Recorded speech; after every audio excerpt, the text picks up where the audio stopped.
아까는 이제 암호화의 용도, 그래서 암호화하는 목적은 비밀성을 제공하기 위해서, 또 인증을 제공하기 위해서, 아니면은 바인딩을 위해서 우리가 세 가지 용도로 암호화를 쓸 수 있습니다. 그 암호화는 대치 암호 알고리즘 이용할 수도 있고, 공개키 암호 알고리즘을 사용할 수도 있고, 비밀성을 목적할 때는 그것을 복호할 수 있는 자가 누구냐를 잘 봐야 되겠고, 인증을 할 때는 그것을, 그 암호문을 만들 수 있는 사람이 누구냐를 잘 봐야 됩니다.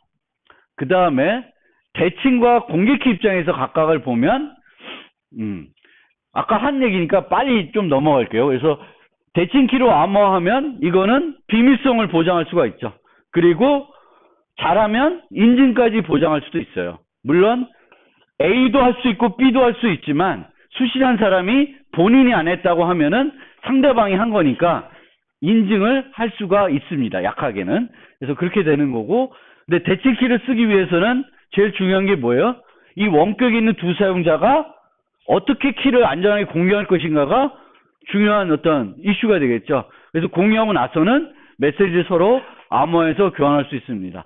현재 우리가 가장 많이 쓰는 암호 프로토콜이 아마 그거일 거예요. 그 HTTPS, 뭐 SLS라는 거죠. 그래서 웹 브라우저랑 웹 서버 간에 메시지를 주고받을 때 암호해서 주고받는 그런 형태가 되겠고요. 공개키 방식에서는 개인키로 암호할 수 있고 공개키로도 암호할 수도 있어요. 근데 개인키로 암호하면은 목적이 뭐가 된다? 인증이 목적이 될 테고, 공개키로 암호하면은 비밀성이 목적이 돼요. 그렇죠? 두 가지가 다르다는 거예요. 어떤 키로 암호했냐에 따라서. 그리고 이 공개키를 쓸 때에는 키를 비밀스럽게 교환할 이유는 없어요. 절대 내 개인 키를 다른 사람한테 줄 이유는 없는데, 공개키는 언제든지 다른 사용자한테 내 공개키를 줘도 돼요. 문제가 없어요. 그렇지만 그 공개키를 받은 사용자는 그걸 쓸 때 반드시 뭘 해야 돼요? 그 공개키가 해당 사용자 것인지 명확하게 확인을 해야 됩니다. 근데 이 방법은, 확인하는 공개키의 인증은 우리가 표준화된 인증서 방식을 가장 많이 쓰고 있는 거가 되겠죠. 그리고 암호 프로토콜 이제 얘기를 이제 주로 이제 실질적으로 좀 해보려고 그러는데, 암호 프로토콜을 우리가 만들 때 가장 많이 쓰는 암호 기술은 암호 알고리즘이 될 거예요. 그러면 그걸 쓸 때 어떤 암호 알고리즘 쓸 건지를 암호 프로 설계하면서 미리 제시 안 해도 돼요. 공개키 암호 알고리즘 여러 종류가 있을 텐데 나는 공개키 암호 알고리즘이 필요한 프로토콜이다라고만 하고 프로토콜을 설계할 수 있습니다. 그런데 실제 구현할 때에는 RS를 쓸지, 뭐 엘가마를 쓸지, 타운곡선 쓸지 결정을 해야 되겠죠. 하지만 프로토콜을 설계하는 과정에서는 굳이 특정한 알고리즘을 지목해서 그걸 가지고 설계할 이유는 없어요. 그리고 그때는 그냥 쉽게 이상적인 암호 알고리즘이 존재한다 라고 가정해 놓고 프로토콜을 설계합니다. 그렇지만 실제적으로 구현할 때는 여기서 어떤 수준의 안전성이 요구하는지는 명확하게 분석을 해야 되겠고, 그 분석에 맞는 알고리즘을 써야 되겠지. 그걸 안 쓰면 그 프로토콜이 약하게 되는 거죠. 그리고 프로토콜 설계할 때 똑같아요. 우리가 소프트웨어 설계할 때도 문제 정의하고 분석하고 그 다음에 코딩하죠. 그 다음 설계하고 코딩하죠. 마찬가지로 암호 프로토콜도 요구사항 정의부터 하고 그 다음에 분석을 다 하고 그 다음에 설계하고, 설계한 다음에 증명을 하고, 증명을 꼭 해야 돼요. 이게 안전하다라는 걸 증명하고 나서 그 다음에 구현할 수 있어요. 가장 문제가 많이 되는 두 부분이 요 두 부분이에요. 증명하고 구현. 왜? 증명을 해놨는데 그 증명 자체가 너무 허술한 증명일 수 있고 잘못된 증명일 수도 있어요. 그리고 증명은 제대로 했는데 구현을, 소프트웨어를 엉망스럽게 구현해가지고 허점이 존재할 수 있어요. 프로토콜 자체는 문제가 없는데. 그래서 요 두 부분이 더 많이 문제가 될 수 있다. 나중에 보안적으로는. 그래서 뭐 이 분석해야 되는 거는 어떤 종류의 그 사용자들이 참여자들이 사용하냐, 그리고 요구사항도 분석을 해야 되고, 그리고 하는 가정들, 어떤 가정들을 하고 있는지, 뭐 참여 빈도, 신뢰관계, 또 환경에 대한 가정, 어떤 네트워크를 쓰는 건지, 우리가 인터넷 환경을 쓰는 건지, 그 인터넷 환경을 쓰더라도 중간에 무선 환경이 항상 있는 건지 뭐 그런 것들을 다 봐야 되겠고, 노드들이 이동하는지, 또 이러이러한 환경에서는 어떤 종류의 공격자들이 존재할 수 있는지 다 살펴보고, 이러이러한 분석 가정하에서는 안전한 프로토콜 설계하고 그 다음 이제 증명하는 형태로 되겠습니다.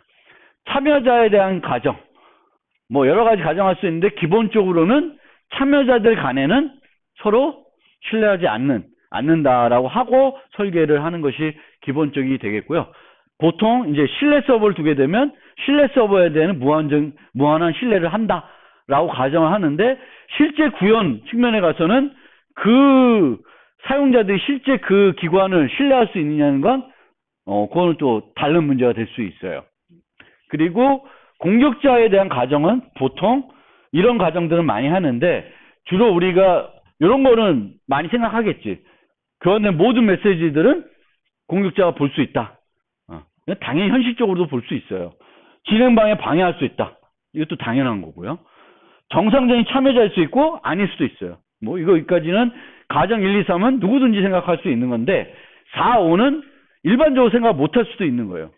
오래된 키들은 노출될 수 있다. 오래된 키들은 노출될 수 있고, 오래된 키가 노출돼. 지금 쓰고 있는 키는 아닌데 옛날에 썼던 키인데 그것이 노출됐을 때 혹시 현재 프로토콜에 지금의 영향을 주는지 안 주는지는 살펴봐야 돼요. 그리고 공모 공격. 다양한 사용자들이 혼자 공격하는 것이 아니라 공모해서 공격을 할 수가 있어요. 그래서 공모를 하게 되면 훨씬 더 강한 공격들이 가능하겠지. 그래서 우리가 이런 그 프로토콜이나 정보 보호에서 분석을 할 때 공격자들이 이렇게 서로 공모를 해서, 여러 사용자들이 공모를 해가지고 공격하는 경우들이 존재할 수 있고, 그럴 때 그 공격들이 상당히 막강해질 수 있는데, 그런 것들을 우리가 잘 생각을 안 할 수가 있습니다. 그래서 이제 이 암호 프로토콜을 실제 조금 그냥 말로만 떠들면은 잘 눈에 안 들어오니까 실제 예시를 가지고 한번 보여드리려고 그래요. 보이면서 프로토콜이 이런 거다. 그리고 프로토콜에는 이런 허점이 있을 수 있다. 그런 것들을 이제 설명하려고 그러는데, 어떤 프로토콜 갖고 설명하냐면 키 확립 프로토콜을 가지고 예시를 들으려고 그래요. 그럼 키 확립 프로토콜 뭐냐면은 원격에 있는 두 사용자가 뭘 공유하는 거예요? 대칭 키를 공유하려고 하는 프로토콜입니다. 넘어가겠습니다. 그리고 이런 키 확립 프로토콜에서 보통 확립하는 그 키는 세션 키가 돼요. 세션 키. 그러니까 여러 번 쓰는 키가 아니라 그 순간만 쓰고 버리는 키입니다. 보통 여러분들이 브라우저하고 어떤 서버하고 안전한 세션을 맺은 다음에 사용되는 키는 그 세션에만 쓰고 버리게 돼요. 내가 컴퓨터 껐다가 또는 브라우저를 죽였다가 다시 또 구글에 로그인하면 새로 키를 교환하게 됩니다. 그래서 세션 키는 그 순간에 쓰고 바로 버려요. 그래서 그렇게 세션 키를 우리가 사용하는 이유는 네 가지가 있는데, 같은 키로 암호화된 암호문을 줄이기 위해서 그래요. 한 키를 너무 오래 쓰면 노출되는 정보가 그만큼 많아지겠죠. 그래서 키는 자주 바꿀 수 있으면 좋아요. 번거롭기 때문에 우리가 자주 안 바꾸는 거지, 자주 바꿀수록 안전성은 높아집니다. 그리고 같은 이유인데, 줄이는데, 줄이면 또 좋아지는 거는 실제 키가 노출됐을 때 누설되는 정보는 그만큼 줄어들겠죠. 그리고 키 저장에 관한 안전성 문제를 해결할 수 있습니다. 세션 키는 영구적으로 보관하는 게 아니라 어디다만 보관하면 돼요. 메모리에만 갖고 있으면 돼요. 그 순간 쓰고 버리는 거니까 메모리에만 그대로 갖고 있어요. 그러면 요때 어떻게 공격하면 될까, 여러분들? 그 프로토콜이 진행된 컴퓨터에 해킹해가지고 메모리를 보면 그때 교환되는 세션 키를 찾을 수도 있을 겁니다. 교환되는 메시지를 보면 그거는 암호화되어 있으니까 그 암호된 암호문에서 키를 찾는 거는 그건 현실적으로 어렵겠죠. 그렇죠? 그런데 키는 어쨌든 두 사용자가 쓰고 있는 거고, 그 쓰고 있기 때문에 어떤 형태로든지 컴퓨터는 실제 키를 알겠죠. 그리고 그 키는 어디에 있어? 메모리에 있겠지. CPU가 써서 다 복화해야 되니까. 그래서 그런 겁니다. 그래서 키 저장과 안전성을 해결할 수 있는데, 만약에 우리가 한 번 쓰고 버리는 키가 아니라 공인인증서 같은 경우에요. 그럼 어디다 저장을 해요? 뭐 USB에 저장할 수도 있고, 그 핸드폰에 저장할 수도 있고, 하드디스크에 저장할 수 있는데, 이거는 한 번 쓰고 버리는 게 아니라 유효기간 1년 동안에 같은 키를 쓰게 돼요. 그러면 이 프로토콜의 안전성은 이 키를 어떻게 잘 보관하냐, 거기에 달려 있습니다. 그런데 여러분들이 되게 간단한 비밀키로, 간단한 암호로 여러분들의 그 개인 키를 암호화해 놓으면 여러분들의 컴퓨터 해킹됐을 때 여러분들의 개인 키는 더 쉽게 노출될 수가 있죠. 그렇죠? 공격될 수가 있습니다. 그래서 키, 여러 번 써야 되는 키는 휘발성 저장 장치에 넣을 수 없고 비휘발성에 넣어야 돼요. USB나 뭐 이런 데도 넣어야 되겠고, 그렇게 넣으려면 안전하게 넣어야 되겠죠. 다른 사람이 해킹했을 때 쉽게 얻을 수 없도록. 그렇지만 다른 사람이 얻을 때 쉽게 얻을 수 없지만 나는 얻을 수 있어야 되겠고, 나는 얻기 위해서는 나는 주로, 우리는 뭘 써요 주로? 이게 또 모순된 건데, 나는 그 키를 얻기 위해서 보통 안전한 뭔가를 활용하는 것이 아니라 보통 패스워드를 쓰게 되겠고요. 그 패스워드만 알면 다른 사용자도 여러분의 컴퓨터만 또는 USB만 갖고 있으면 그 개인 키를 얻어낼 수가 있겠죠. 그래서 그런 면에서 이제 보셔야 되겠고, 세션 간, 응용 프로그램 간의 독립성을 만들 수 있다. 그래서 세션 키를 주로 사용합니다. 키 확립 프로토콜의 요구사항은 뭐냐면은, 얘는 뭐 하는 거야? 원격에 있는 두 사용자가 똑같은 키를 얻을 수 있도록 해주는 프로토콜을 말합니다. 그래서 크게 두 가지 요구사항이 있는데, 참여자는 의도한 다른 참여자가 사용할 수 있는 새로운 키를 얻어야 되고요. 그 키는 누구만 얻을 수 있어야 돼요? 그 참여자들만 얻을 수 있어야 됩니다. A, B 간에 세션 키를 확립하고 싶다? A, B만 알아야 되겠죠. 근데 A, B만 세션 키를 교환할 때 둘 간의 자체 강화 방식으로 세션 키를 확립하기에는 어려울 수가 있어요. 그래서 신뢰 기간을 또 활용할 수 있는데, 그럴 경우에는 키를 누구누구 아는 거야. 나도 알고 상대방도 알고 서버도 알게 되는 그런 형태가 돼요.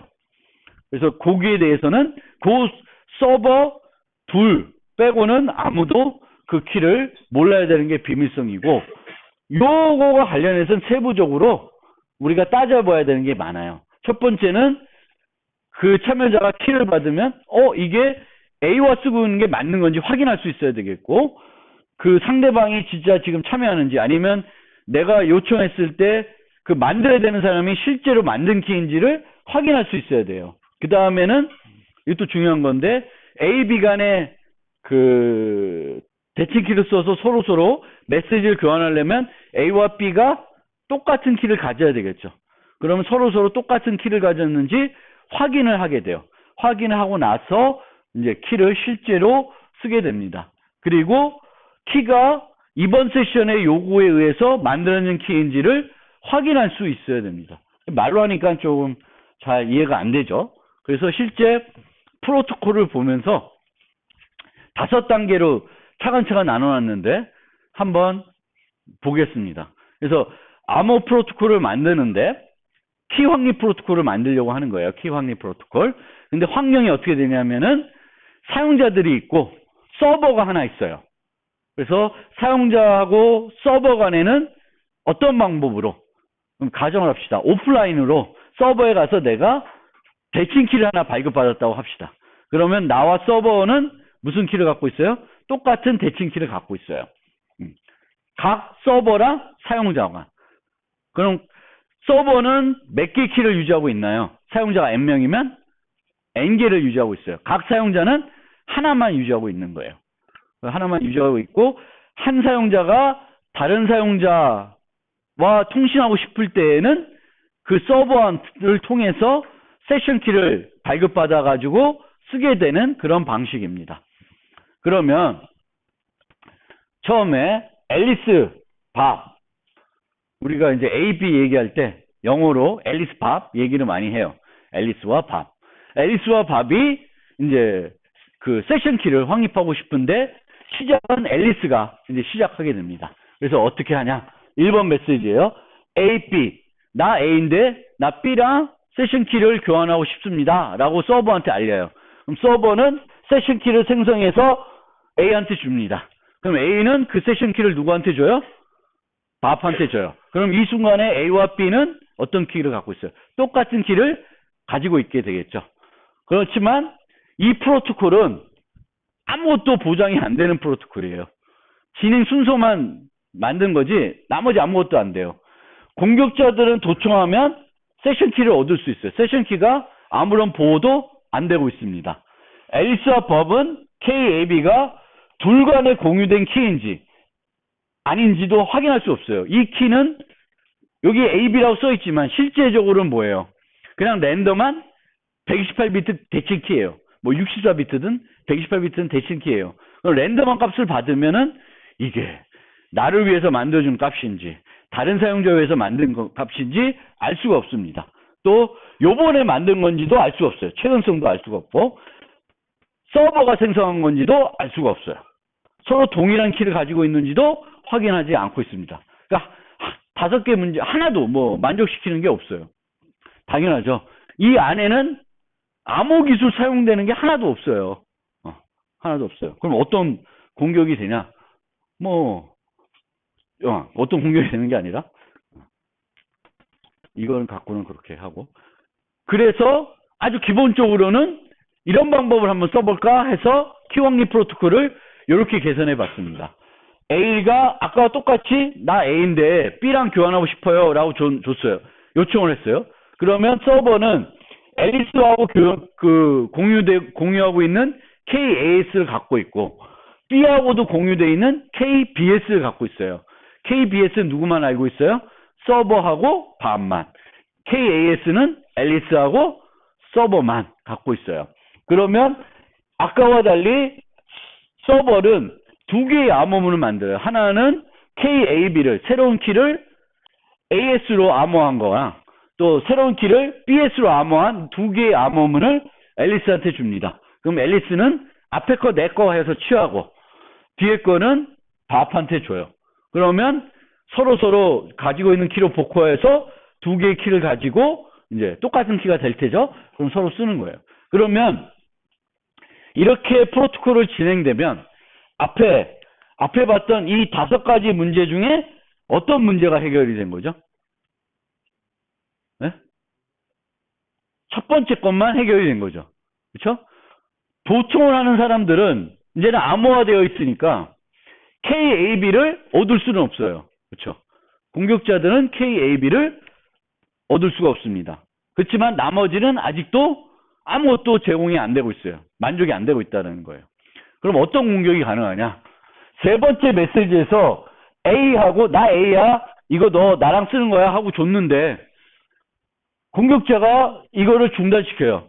그러니까 중단시킨다는 건 밥한테 갔다 안 갔다? 안 갔다는 거예요. 안 갔고 그 메시지를 바꿔요. A 값을 C로. 이거는 쉬운 거죠. 제일 암호화되어 있는 것도 아니니까 아무나 할 수 있어요. C로 바꿔서 주면 밥은 이제 뭐가 돼요? 이 키를 KAB가 아니라 BC로 뭐 이렇게 착각하게 되겠죠. 그렇죠? C랑 써야 되는 키구나. 착각하게 되는 거예요. 마찬가지로 아까는 3번 메시지를 공격했는데 똑같이 첫 번째 메시지를 서버한테 줄 때 공격자가 맞고 A는 그대로 가는데 B를 C로 바꿔요. 그럼 얘는 하나는 A로 하나는 C로 암호해 주겠죠. 요거는 누가 풀 수 있어요? 얘가 풀 수 있죠. 그래서 이렇게 주면 얘는 그냥 A 거랑 B 거 왔네 해가지고 줘봤자 B는 이거 풀 수 있어요? 못 풀어요. C는 풀 수 있고 서로 만약 A가 어떤 중요한 메시지를 요 키로 암호해서 주면 밥은 못 보고 누구는 볼 수 있어요.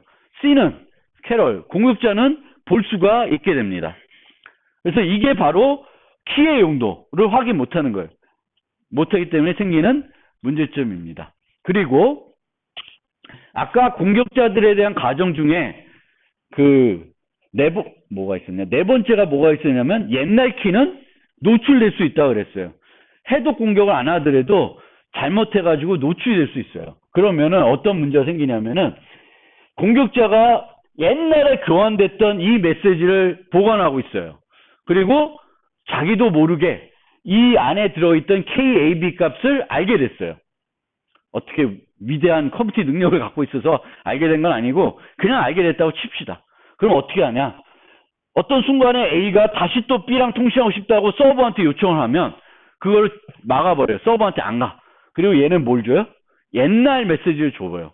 그럼 옛날 메시지를 주면은 A 입장에서는 이게 요번에 만들어진 메시지인지 옛날에 만들어진 메시지인지 구분할 수 있는 방법이 없어요. 그러면 착각하게 돼서 옛날 키를 쓰게 돼요. 근데 옛날 키는 어떻게 돼? C가 알고 있다고 우리가 가정한 거죠.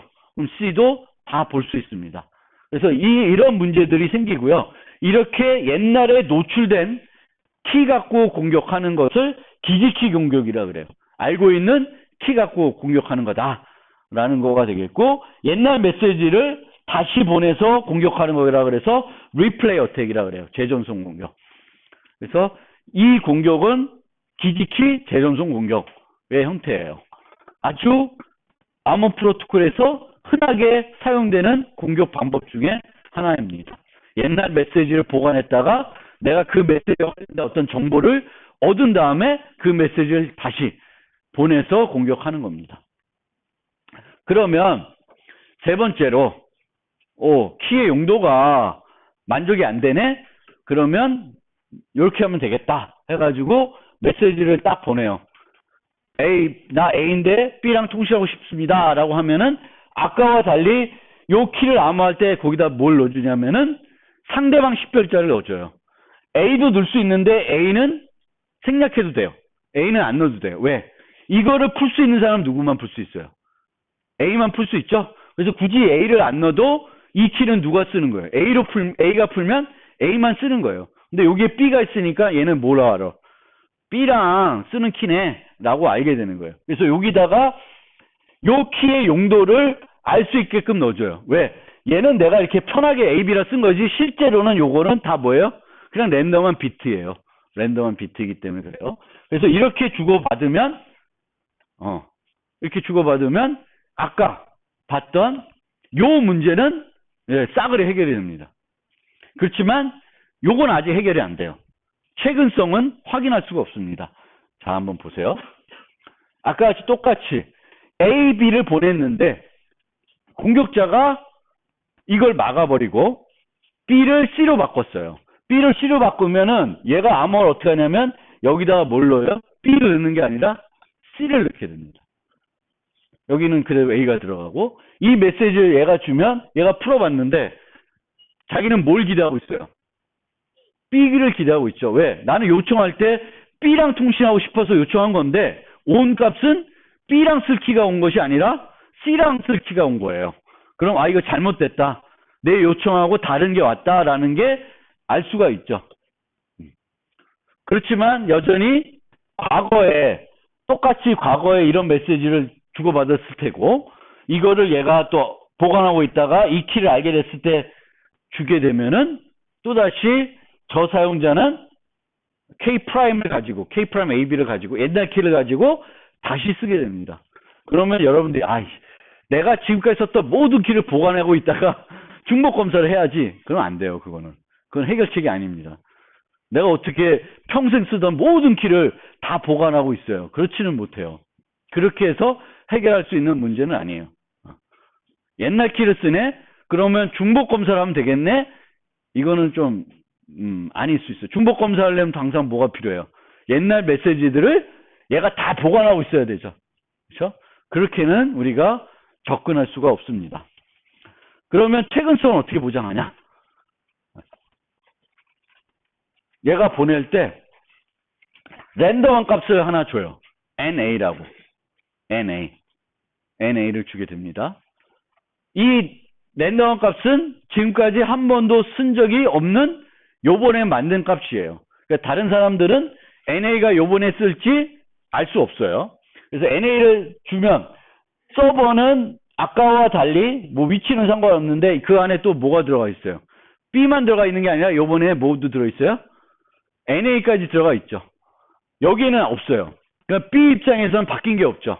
그러니까 B는 여전히 문제가 된다는 거예요. 근데 A 입장에서는 이렇게 보면 이 메시지가 최근에 만들어졌다는 것을 확인할 수 있습니다. 왜 확인할 수 있을까요? 자,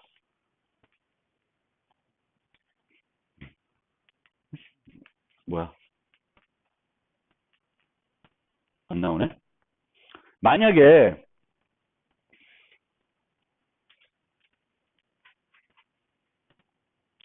그건 그림을 해놔서 지웠나 본데, 만약에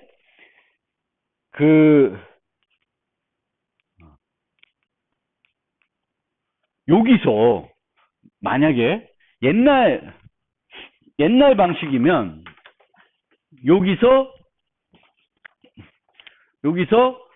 뭐가 들어갔을 거예요? 요번에 NA가 들어갔겠죠. 그쵸?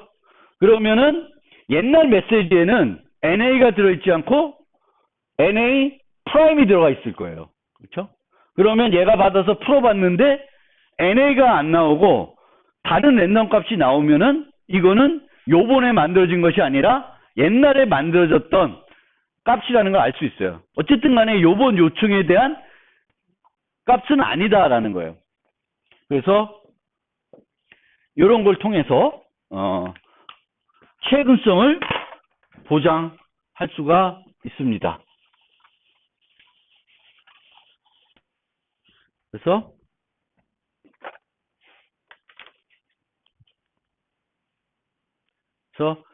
이 난스를 통해서 이 메시지를 만들기 위해서는 서버가 이 메시지를 만들려면 뭘 알아야지 만들 수 있나?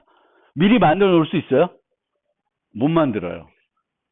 어떤 NA를 줄지 알 수가 없습니다. 그러니까 NA를 만드는, 요 메시지를 만드는 거는 항상 이 메시지를 보고 난 다음에만 만들 수 있어요. 그럼 시간적으로 이 메시지는 얘 다음에 만들어진 거죠. 이 메시지를 내가 송신하고 나서, 보내고 나서 만들어진 메시지예요. 그러면 내가 언제쯤 이 메시지가 만들어졌다는 시점에 대한 확신이 있죠. 그렇죠? 그걸 통해서 보장하는 것이 난스 기법이 되겠습니다. 난스 기법. 그런데 여기서는 앨리스에 대해서만 뭔가 장치를 했고 B에 대해서는 아무런 장치를 안 했기 때문에 B는 여전히 옛날 걸 주게 되면 B는 옛날 걸 쓸 수 있는 여지가 생겨요. 그래서 A도 B도 둘 다 모든 사용자들이 다 메시지의 최근성을 확인할 수 있도록 해줘야 됩니다. 그리고 아까는 없었는데 여기 등장하죠. 이런 게 등장하는데 여기 보면 KAB를 받으면 MB라는 거를 하나 만들어서 앨리스한테 줍니다. MB는 역시 랜덤한 값이니까 얘 입장에서는 이게 제대로 풀렸는지 안 풀렸는지 몰라요. 근데 얘는 뭘 하냐면 패신으로 MB 플러스 1을 줍니다. 그러면 얘가 풀어보면 MB 플러스 1이 나오면 얘 입장에서는 뭘 확신할 수 있을까? 얘 입장에서 요걸 풀었더니 MB 플러스 1이 나와요. MB 플러스 1이 나온다는 것은 상대방이 뭘 본 거예요? MB를 봤다는 걸 확신할 수 있죠. 그렇죠? 그리고 MB가 나오고 MB 플러스 1이 나온다는 건 상대방도 나랑 무슨 키를 썼어요? 똑같은 KAB를 썼다는 것을 밥은 확인할 수 있어요.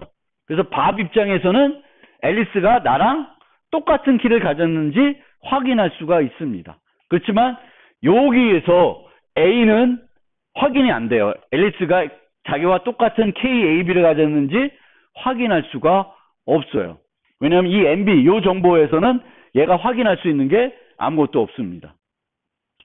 그리고 여기서 플러스 1을 한 건 만약에 플러스 1이 없어요. 그러면 MB를 왔을 때 MB를 준다. 그러면 이건 아무나 할 수 있죠. 왜? 받은 메시지 그냥 주면 되는 거니까. 근데 MB 플러스 1을 한다는 것은 받은 메시지를 뭘 해야 돼? 복호화를 하고 그 다음에 플러스 1을 한 다음에 다시 암호화를 해야 되죠.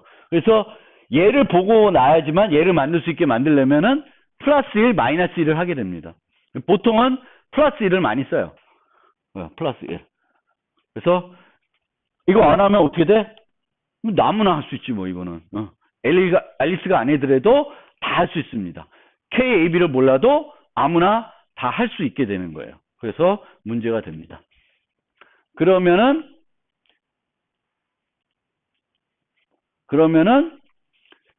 B도 최근성을 만족시켜야 전체적으로 안전한 프로토콜이 되겠죠. 그러면은 순서를 조금 바꿔야 돼. 앨리스가 갔다가 서버한테 먼저 요구를 할 수는 없고 밥으로부터 난스를 받아야지만 밥 난스랑 내 난스랑 함께 줘야 되겠죠. 그래야 여기다가 NA, MB를 넣을 수가 있습니다. 그렇죠? 그래서 여기는 그림에서는 밥이 시작했고 밥이 받으면 앨리스가 받으면 앨리스는 받은 난스랑 자기의 난스를 추가해가지고 서버에 주게 되겠고 서버는 각각 암호문에 각 사용자가 만든 난스를 넣게 돼요. 그러면 A도 B도 메시지의 최근성을 확인할 수가 있습니다. 그래서 이렇게 만드는 것은 이제 안전한 프로토콜이 됩니다. 그래서 옛날 재정수 공격하면은 여기에 이제 들어가는 랜덤 값들이 달라지니까 발견할 수 있는 거고요. 그리고 만약에 여기다가 키 확인을 추가하고 싶다. 그러면 이런 식으로 되게 쉽게 추가할 수 있어요. 얘도 확인할 수 있는 정보, 쟤도 확인할 수 있는 K-AB로 풀었을 때 서로 확인할 수 있는 뭔가의 메시지를 그 실제 메시지 말고 실제 비밀로 보장되는 메시지 전에 어떤 랜덤한 값들을 서로 주고받는데 확인할 수 있는 값, 확인할 수 있는 값을 서로 주고받으면 되죠. 그래서 A가 NA, MB를 함께 암호해서 주면 얘 입장에서는 NA를 알아요? 얘는 모르죠. 그렇지만 MB는 아니까 MB가 제대로 나오면은 저 상대방이 나랑 똑같은 KAB를 가지고 있다는 걸 알게 되겠죠.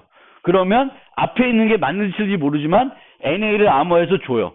그러면 이쪽에도 NA가 제대로 나오면은 답이 KAB 똑같은 키를 갖고 있다는 것을 확인할 수 있어요. 여기서도 요 두 개가 똑같으면 안 되겠지. 형태를 달리한 거예요. 하나는 NAMB, 하나는 NA. 그래서 갖고 있는 정보가 뭐냐에 따라서 키 확인을 뭘로 할 건지는 쉽게 만들 수 있어요. 그래서 키 확립 프로토콜에서 키 확인하는 요 부분은 그냥 생략하는 경우도 많아요. 생략해도 누구든지 쉽게 키 확인하는 거를 추가할 수 있습니다. 서로 복호화했을 때, 현재 세션 키로 복호화했을 때 이게 제대로 복호화 됐는지만 확인할 수 있으면 됩니다.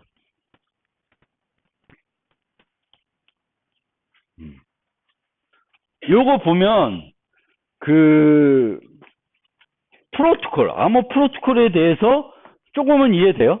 어떤 종류의 공격이 있을 수 있고 이런 그 방식들을 써서 이제 프로토콜들을 만든다.